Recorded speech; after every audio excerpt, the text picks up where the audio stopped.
Bonjour à toi et bienvenue dans le podcast Destination Business Rentable qui aide les coachs, les entrepreneurs et les créateurs de contenu à construire un business qui attire des dream clients rentables et réguliers. Et oui, dans ce podcast, on va parler d'un sujet essentiel au bon développement de ton business. Moi, c'est un sujet qui me tient particulièrement à cœur. C'est quel est le bon message à mettre devant la bonne audience pour ton business.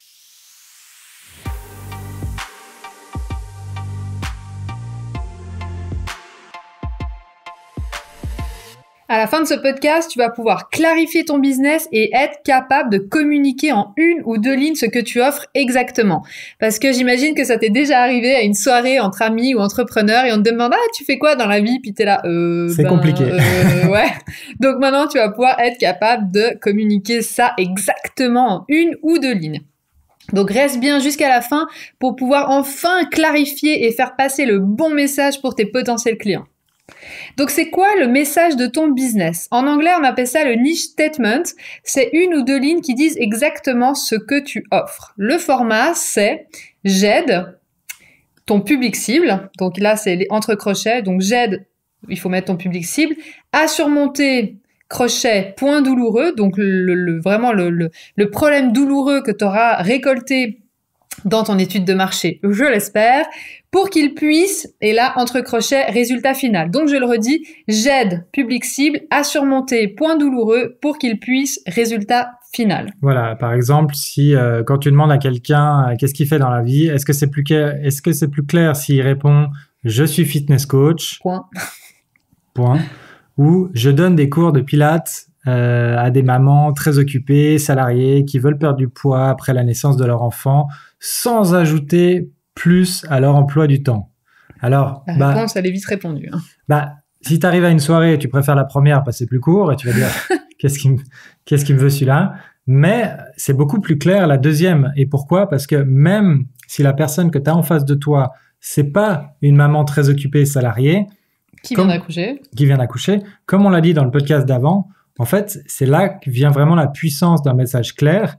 C'est que d'un coup, il se dit « Ah, mais tiens, mais je connais une maman justement très occupée qui vient d'accoucher et qui aimerait se remettre en forme et tout. » Et ça permet de recommander tes services à quelqu'un d'autre. Et d'ailleurs, juste pour la petite anecdote, nous, on l'a vu et on a eu cette expérience aussi de première main quand on a commencé à créer le coaching 2.0 qui est toujours en bêta. Donc, on l'a vraiment ouvert à certaines personnes sélectionnées. Et j'en parlais à un ami en disant, voilà, justement, il me demandait sur quoi on travaillait. Et je disais, on a un super programme pour les coachs et les aider à lancer leur activité. Et il m'a dit, et booker leur premier client en 30 jours. Exactement, le message clair, vous voyez, exactement. Et je lui ai dit ça et il m'a dit, mais c'est génial. J'ai une amie qui est coach qui aurait besoin exactement de ça.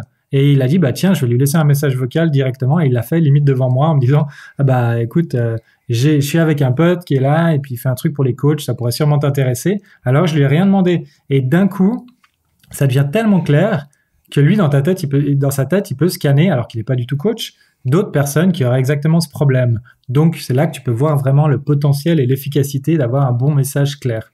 Exactement. Et toi, ce que tu veux, c'est vendre un résultat. Alors, pourquoi avoir un message clair et bénéfique pour ton business? Donc, à part ce que tu viens de dire, c'est que ça va te permettre de te démarquer de la concurrence. Et ça, mais c'est genre la chose la plus importante aujourd'hui. Parce que si tu ne te démarques pas de la concurrence, t'es juste un business qui copie et qui meurt. D'accord? Donc, te démarquer de la concurrence, c'est vraiment l'objectif et faire ressortir ce qui est unique dans ce que tu proposes et en quoi c'est pertinent de travailler avec toi. Donc ça, hyper important. Et qu'est-ce qui fait un bon message alors? Il faut que ce soit spécifique. C'est qui que tu aides? Est-ce que tu aides les femmes, les mères ou les mères occupées? Tu vois? C'est pas du tout la même chose. Les femmes, c'est presque trop vague. Après, ça dépend évidemment de ta niche, de ton business, etc. Mais les mères occupées, c'est beaucoup plus clair. On sait immédiatement, mère occupée est égale à, comme disait Micha, tiens, j'ai une pote qui vient d'accoucher, qui est hyper occupée et qui a besoin de se remettre en forme. Donc, c'est beaucoup plus clair. Donc voilà, sois spécifique. Le point numéro 2, c'est que ça ait du caractère, no bullshit. Donc, évite les phrases telles que « vis ta best life »,« trouve ta passion », etc. Le 3, c'est « vends du résultat ». Donc, les gens, ils achètent pas le processus, ils achètent le résultat. Et Micha va nous donner un exemple très parlant de l'agence de voyage. Oui, j'en ai parlé dans l'autre podcast précédent, mais changeons de destination. Donc, disons que tu vas à une agence de voyage et tu veux partir à Bali. au hasard, et que la personne passe son temps à parler de l'avion et du nombre de boulons qu'il y a dans l'avion, ça va pas t'intéresser beaucoup. Maintenant, c'est quand même important de parler, surtout si tu as quelqu'un en face qui a un peu peur de l'avion et tout, de le rassurer, d'être un petit peu, peut-être parler un tout petit peu de comment ça va se passer, qu'il y a pas trop de changements, tu vois, par exemple, ça va aller, il y a un seul changement, c'est 1 heure, ça sera pas trop long. Être empathique, quoi. Exactement. Mais t'as pas besoin de lui faire tout le détail et les fiches techniques. Non, lui, il veut Bali, quoi. La fiche technique de l'avion. Voilà, exactement. Il faut vraiment être sur la destination, le résultat, ce que la personne veut, et de lui montrer, au contraire, que ça va être plutôt facile, que le chemin va pas être trop douloureux, que ça va bien se passer, etc. D'ailleurs, c'est pour ça que les gens vont encore dans une agence de voyage, parce qu'il y en a encore qui y vont, et c'est vraiment pour ça. C'est pour éviter, allez-y, je vous paye, et puis vous prenez le sou un peu pour moi, à ma place. Justement, petite anecdote, j'ai vu une pub extraordinaire pour une agence de voyage, et en fait, c'était comme un browser de Google qui était ouvert, avec genre 60 onglets ouverts. Mais c'est exactement ça, en plus. Ouais. Et c'était marqué, on vous simplifie la vie. Ouais, c'est bien. Parce qu'en fait, c'est exactement ça, mon Dieu. Les personnes qui recherchent un voyage, tu sais que t'as genre un millier d'onglets ouverts pour regarder les hôtels, les endroits, les machins, et ils ont, tu vois. Après, il y a des gens qui aiment bien, hein. Moi, j'aime bien, personnellement. Ça fait partie du plaisir, mais ils touchent juste, et ils savent ta problématique aujourd'hui, ils connaissent leur avatar. Quand tu le fais toi, c'est que ça prend beaucoup de temps et beaucoup d'énergie et de la recherche. Et le point numéro 4 de ce qui fait un bon message, c'est « ce n'est pas trop beau pour être vrai ». Ça, c'est hyper important. Complètement. Là, si on a l'agence de voyage, il te dit, écoutez, donnez-moi 2 000 €, rentrez dans cette armoire et attendez 1 heure. Et vous serez à Bali. Et vous serez à Bali. Tu es là, genre, il me prend pour un con, là, c'est pas possible. Donc voilà, il faut pas que ce soit non plus ridicule. Là, je donne un exemple ridicule, mais faut pas que c'est un truc qui est non plus, qui a l'air trop beau pour être vrai. Sinon, les gens vont pas y croire. Même si t'as une armoire magique, les gens vont dire, mec, il est fou, ce mec. Exactement. Donc maintenant, les actions qu'on te propose aujourd'hui, c'est de faire un brainstorm. Donc, qu'est-ce que tu offres exactement? Mais quand je te pose cette question, j'aimerais vraiment que tu te poses et que tu réfléchisses, qu'est-ce que j'offre exactement? Ok? Quels sont les résultats que je veux que mes clients obtiennent? Ensuite, le 2, c'est trouve les faiblesses du marché. Donc, est-ce que, par exemple, tu aurais tes concurrents qui auraient une faille dans leur système? Donc, on te dit surtout pas de copier, mais... On en a beaucoup parlé dans les premiers podcasts en début d'année sur tout ce qui est innovation, justement, comment avoir un business qui résiste au temps, comment trouver des opportunités dans le marché. Si c'est quelque chose qui t'intéresse, il y avait vraiment beaucoup de valeur, il y a des trucs hyper intéressants dans ce podcast-là. Voilà, parfois, il y a des faiblesses dans le marché, il y a des trous dans le marché, et si tu les repères, tu peux justement améliorer, toi, ton processus et en fait, ton offre, tout simplement. Ensuite, les besoins émotionnels. Se poser la question, est-ce que mon potentiel client a un besoin de sécurité, de variété, de ressenti, de se sentir aimé, de se sentir reconnu? Donc ça, c'est apprécié à sa juste valeur. Est-ce qu'il a ce besoin d'évoluer, de devenir une meilleure version de lui-même? Ou est-ce qu'il a besoin de contribuer? Et là, il faut que tu te poses la question, est-ce que mon produit ou service remplit vraiment ce besoin? Et sinon, comment faire pour qu'il le remplisse? Donc ça, c'est vraiment très important. C'est des questions très profondes, en fait, où il faut, faut vraiment se poser la question et ne pas y passer juste 2 minutes. C'est rentrer deep down dedans, comme on dit. Complètement. Maintenant, si tu peux pas répondre à tout, ne t'inquiète pas. Ça va évoluer avec le temps. Plus tu pratiques, plus tu exerces, plus tu fais de formation ou de coaching, et plus tu passes de temps avec ton client cible, plus ça s'améliore parce que tu vas avoir des retours du marché. Les gens, ils vont dire, moi, j'ai plus besoin de ça. Nous, on le voit, en fait. Plus on est avec nos clients cibles, plus ça devient facile de communiquer parce qu'en fait, on a leurs mots, on a leur vocabulaire, on a leurs peurs, on a leurs rêves, on a leurs désirs. Et en fait, plus tu vas faire avec le temps, plus ça va s'améliorer. Donc, le but ici, c'est de partir sur une base. Tu fais une hypothèse la plus précise possible. T'essayes, comme on a dit, de rechercher vraiment ça. Et si tu as des problèmes, si c'est compliqué vraiment pour toi, on a toujours un membership avec des exercices dans DBR+, où il y a des fiches de travail hyper ludiques. Moi, en général, j'ai du mal avec tout ce qui est les PDF et tout. Et là, c'est vraiment gamification du travail sur ton business. Ça te permet de prendre tes notes directement dedans. C'est hyper ludique, ça donne envie. Donc, nous, on est hyper fiers de ça. Les gens qui l'utilisent sont super contents aussi. Donc, si tu veux aller plus loin là-dedans et c'est quelque chose d'important pour toi, rejoins-nous sur le membership destinationbusinessrentable.com.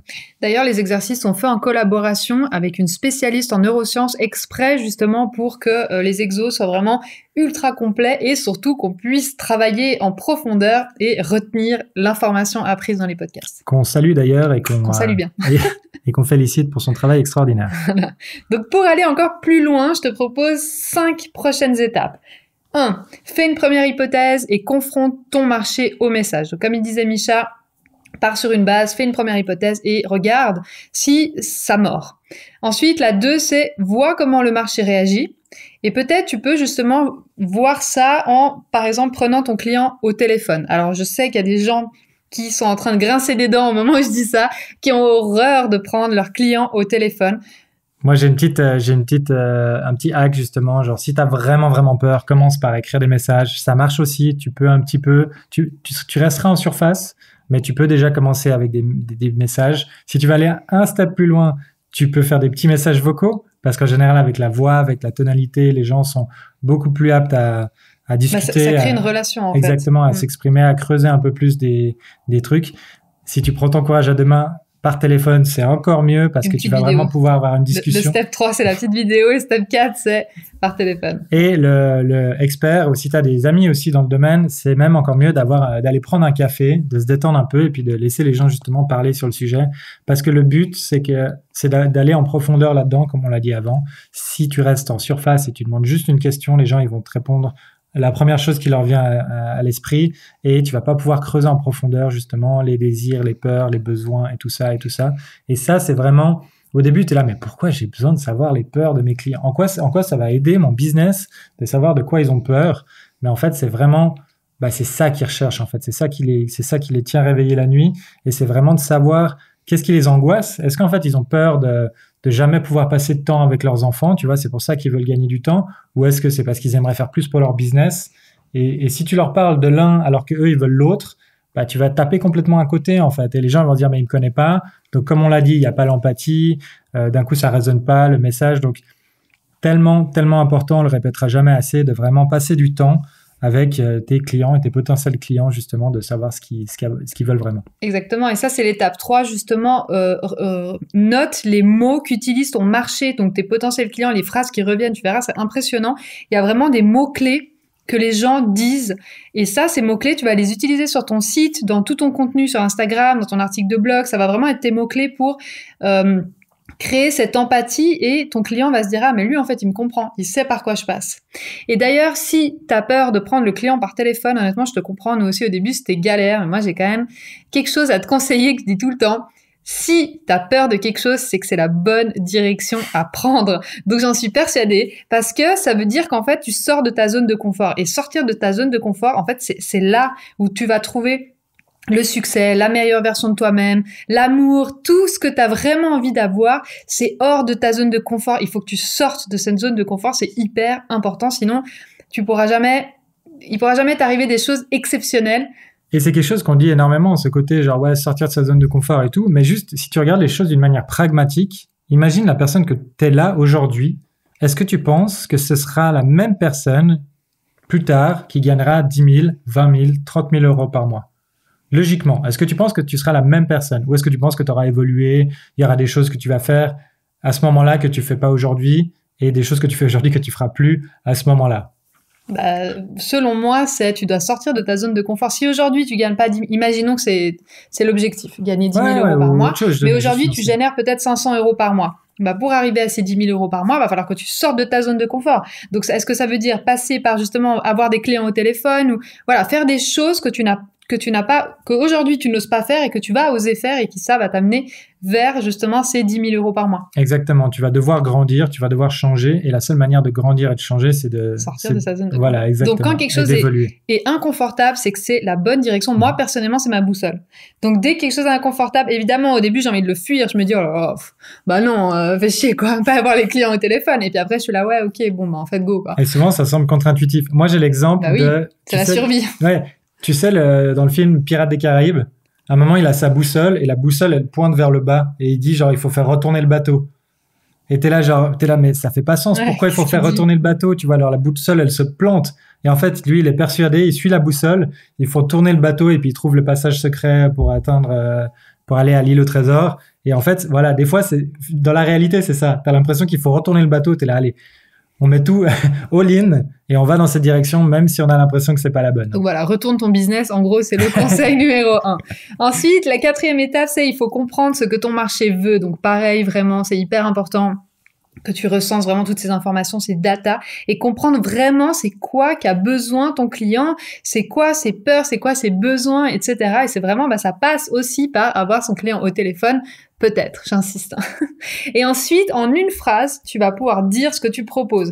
Et en lisant ton message, tes clients, ils doivent comprendre immédiatement ce que tu proposes et se dire « Ah, lui, il a compris ce que je voulais, ce que les autres ne font pas. » Donc c'est vraiment la réaction que tu veux avoir.